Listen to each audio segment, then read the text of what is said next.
Hello everyone, welcome back to my channel life of কেকে। আমি কোয়েল চলে এসেছি একটা অন্য রকমের ভিডিও নিয়ে।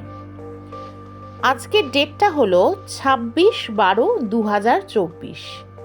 এই বছরের একদম শেষ প্রান্তে আমরা দাঁড়িয়ে রয়েছি। আজকের ওয়েদারটা দারুণ দারুণ। এইদিকে মেয়ের আবার ক্রিসমাসে ছুটি পড়ে গেছে, খালি ঘ্যান ঘ্যান করছে, এদিকে যাব ওদিকে যাব সেদিকে যাব। অফিসে রয়েছি, ফোন করে বলছে মা আফটার অফিস কোথাও একটু চলো না। তো হঠাৎ করে প্ল্যান করে ফেললাম, ওকে নিয়ে নিলাম অফিস ফেরত, আর হাজব্যান্ডও জয়েন করলো। কোথায় যাচ্ছি এবার তোমরা দেখতে থাকো। সব কোথায় চলে এসেছি বলো তো? গেস করো, গেস করো, গেস করতে পারছো? গেস করতে পারলে কমেন্ট সেকশনে জানিও। অবশ্য ভিডিওটা একটু পরেই ভিডিওটা বুঝতেই পেরে যাবে। এই পিছনে হচ্ছে SBI বিল্ডিং, আমি বসে আছি মিলেনিয়াম পার্কে। একটু পরেই ক্রুজে উঠবো 6:45-এর সময়। তো অনেকটা আগে পৌঁছে গেছি, ওই জন্য একটু ওয়েট করছি। আমি আছি, আমার মেয়ে আছে, হাজব্যান্ড আছে। দেখলাম কি সানডেতে দেখো বাচ্চারা এখানে দৌড়োদৌড়ি করছে। সানডেতে সবসময় হয়ে উঠবে না আসাটা, তাই জন্য আফটার অফিস আজকে প্ল্যান করলাম, চলে আসলাম। স্টপেজটা হলো শিপিং কর্পোরেশনের ঠিক উল্টো দিকে। এখানে গভর্নমেন্ট অফ ওয়েস্ট বেঙ্গলের এই ক্রুজ মানে হেরিটেজ রিভার ক্রুজের টিকিট কাউন্টারটা রয়েছে। এর আশেপাশে কিন্তু আরও অনেক ক্রুজের টিকিট কাউন্টার রয়েছে। টিকিট কাউন্টার ঠিক বলা চলে না, ওগুলো হচ্ছে অফিস। কারণ ভিভাদা বা বেঙ্গল প্যাডেল এগুলো কিন্তু গিয়ে অন স্পট টিকিট কাটতে পারবে না, এগুলো সব অনলাইনে বুকিং হয়। একমাত্র এই হেরিটেজ রিভার ক্রুজ মানে যেটাতে আমরা গিয়েছিলাম, একটু পরেই দেখতে পাবে, সেইখানেই একদম এইভাবে লাইন দিয়ে দাঁড়িয়ে কিন্তু টিকিট কাটতে হয়। এক একটা সময় কিন্তু আলাদা, মানে ক্রুজের টাইমিং স্যাটারডে অ্যান্ড সানডে আলাদা। স্যাটারডে আর সানডেতে ওই 4টে থেকে মোটামুটি শুরু হয়, আর উইকডেজে কিন্তু 5টা থেকে 7টা। আমাদের টাইমিং ছিল 6:45। এই যে দেখছো টিকিটটা আমরা কেটেছি, আগে ছিল 169, এখন দাম হয়ে গেছে 190। এরপরে টিকিটটা কাটার পরে আমরা এদিক ওদিক একটু ঘুরে দেখছিলাম। এই যে একটু আগে দেখতে পেলে, ওটা হচ্ছে ভিভাদা ক্রুজের অফিস। এখানে এসে কথা বলেও দেখতে পারো। পার্সোনাল অনেক পার্টির জন্যও কিন্তু ক্রুজ বুকিং করা যায়। এই যে দেখতে পাচ্ছ ভিভাদা ক্রুজ, এটা ভীষণ সুন্দর। এটা মনে হয় পার হেড 3000 মতো পড়ে। তো যাই হোক, আমরা একটু মিলেনিয়াম পার্কের এদিক ওদিক ঘুরে দেখছিলাম, প্রাকৃতিক সৌন্দর্য উপভোগ করছিলাম। এই দেখো, ওই দেখো কি সুন্দর একটা ক্রুজ কিন্তু যাচ্ছে, দেখতে পাচ্ছ? একটা পার্টি কিন্তু ওখানে হচ্ছে। আর এটা কি বলতো? ফ্লোটেল, ভাসমান হোটেল।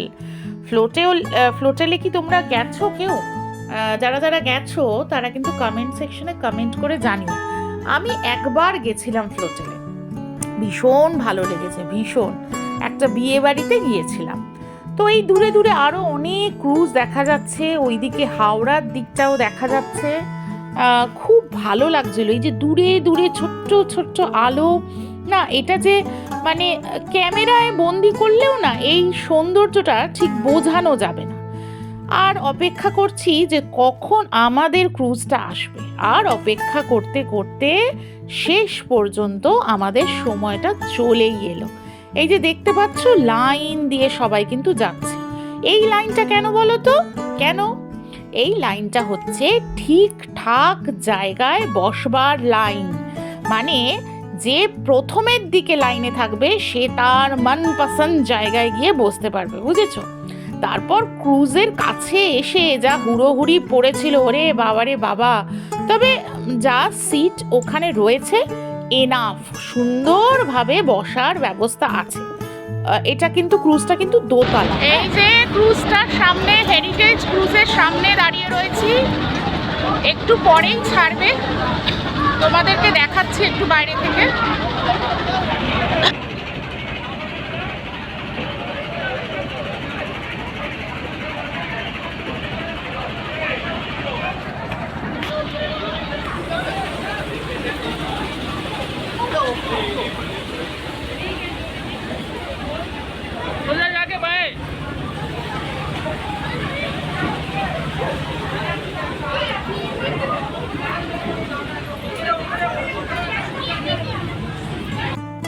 আমরা যে জায়গাটায় এখন রয়েছি, মানে যে জায়গাটা তোমাদেরকে দেখাচ্ছি, সেটা হচ্ছে ক্রুজের একতলা।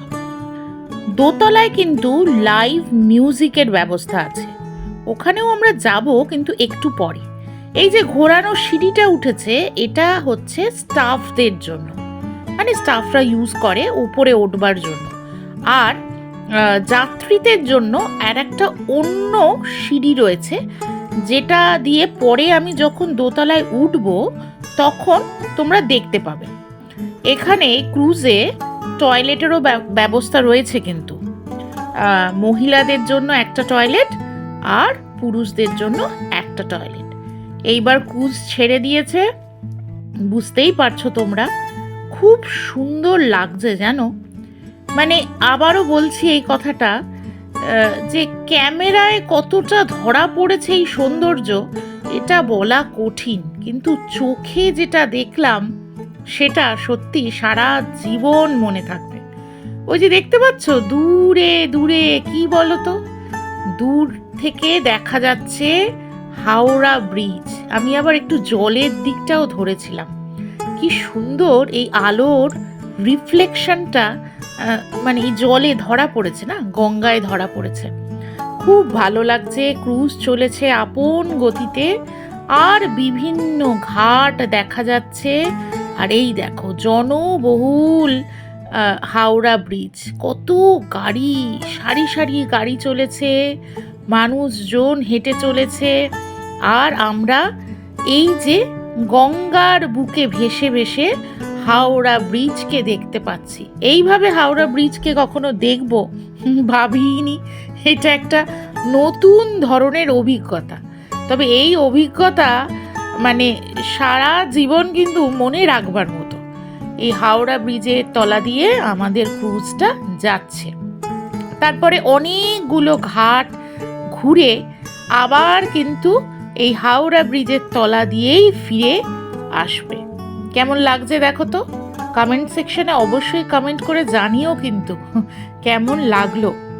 মাঝে মাঝে বেশ ভয় করছিল জানো রেকর্ড করতে, মানে এই ক্রুজের একদম মানে ধারে ঘেঁষে রেকর্ড করছি তো, আর ভয় করছে হাত ফসকে যদি একবার পড়ে ফোনটা, বাবারে গেল, একদমই গেল, আর পাওয়াই যাবে না। বেশ শক্ত করে ধরে, আমি তো আবার ট্রাইপড আনিনি, আমার ট্রাইপডটা ভেঙে গেছে, বেশ শক্ত করে ধরে রিস্ক নিয়ে রেকর্ডটা করছিলাম। এই জিনিস ক্যামেরাবন্দি না করে থাকা যায় বলো তো? থাকা যায় না। বেশ সুন্দর লাগছিল কিন্তু সব দিক দেখতে, কিন্তু এইখানটায় এসে মনটা বড্ড ভারী হয়ে গেল। নিশ্চয়ই বুঝতে পারছো এই জায়গাটা কোথায়। যদি না বুঝতে পারো তাহলে বলেই দিচ্ছি, অনেকেই বুঝতে নাই পারে। ওই দেখো কি দেখা যাচ্ছে বলো তো, চিতার আগুন। হ্যাঁ, এটা হচ্ছে নিমতলা ঘাট। আর এই যে দূরে এইটা কি বলো তো, এটা হচ্ছে এই যে নতুন যে হাওড়ায় শিব মন্দিরটা হয়েছে, সেই শিব মন্দিরটা দূর থেকে দেখা যাচ্ছে। আমি তো অনেক জায়গা কেটে কেটে কেটে কেটে রেকর্ড করেছি, এত রেকর্ড করতে পারিনি। টোটাল সময়টা যে ছিল ক্রুজে করে ভ্রমণ করার সময়টা, সেটা ছিল 1.5 ঘন্টা। 1.5 ঘন্টার মতো কিন্তু আমরা গঙ্গার বুকে ভেসে ভেসে এই রকম প্রাকৃতিক সৌন্দর্য উপভোগ করেছি।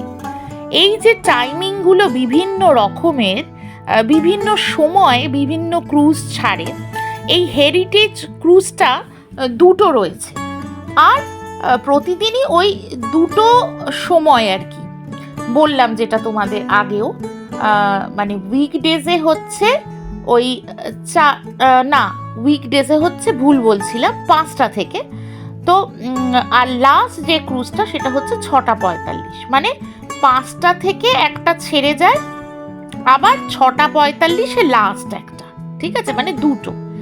তো এই যে টাইমিংটা, এই 2টো টাইমিংয়েই কিন্তু 2 রকম মানে লাগবে, মানে 2 রকম অভিজ্ঞতা সঞ্চয় করা যায়। আমি একবার একটু আগে আসবো, কেন বলো তো?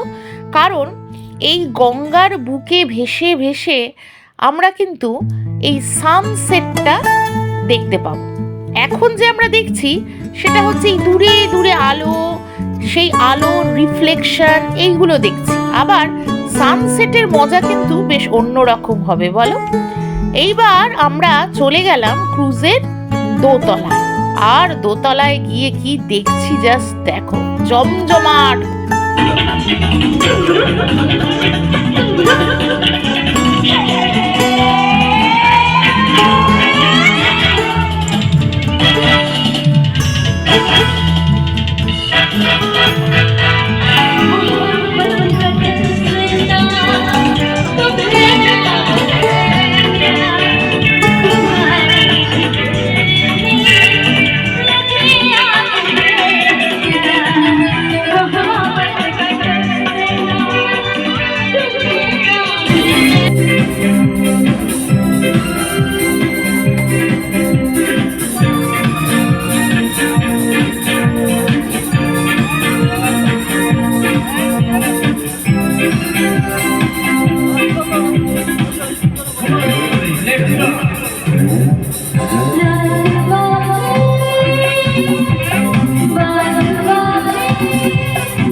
দোতলা থেকে আবার আস্তে আস্তে নিচে নেমে এসেছি। বাবারে যা আওয়াজ! আর এইটা কিসের ছবি বুঝতে পেরেছো? ভেজিটেবল চপ, ফিশ ফ্রাইও খেয়েছিলাম, বুঝলে। এগুলো কিন্তু কিনে খেতে হবে। তো ফিশ ফ্রাই খেয়েছিলাম যেটা, সেটা ছবি তুলতে ভুলে গেছি। এই যে মানে এই হেরিটেজ রিভার ক্রুজে যা খাবে সেটা কিন্তু কিনে খেতে হবে। কফি খাও, চা খাও বা স্ন্যাক্স যাই খাও, সেটা কিন্তু কিনে খেতে হবে। বাকি ভিভাদা বা বেঙ্গল প্যাডেল এইগুলোতে লাঞ্চ বা ডিনার বা ইভিনিং স্ন্যাক্স এইসবের প্যাকেজ থাকে। এখানে কিন্তু সেই ব্যবস্থা নেই। তো যাই হোক, যে কাউন্টারটা ছিল সেইখান থেকে আমরা কিনে খেয়েছি। ওই প্রথমের দিকেই তোমাদের কিন্তু দেখিয়েছিলাম, একতলাতে একটা ছোট্ট কাউন্টার ছিল, সেখানেই এটা পাওয়া যায়। তো এই সব খাওয়া দাওয়া করতে করতে হঠাৎ দেখলাম আমাদের ক্রুজের মুখ কিন্তু ঘুরেছে ফেরার পথে। তো এইটুকুই ছিল আমার ভিডিওটা। আর ক্রুজ যখন এসে ঘাটে দাঁড়ালো সেটা রেকর্ড করিনি। তো এই ভিডিওটা তোমাদের কেমন লাগলো সেটা কিন্তু জানিও। আমার কিন্তু দারুণ লেগেছে, আমি আবারও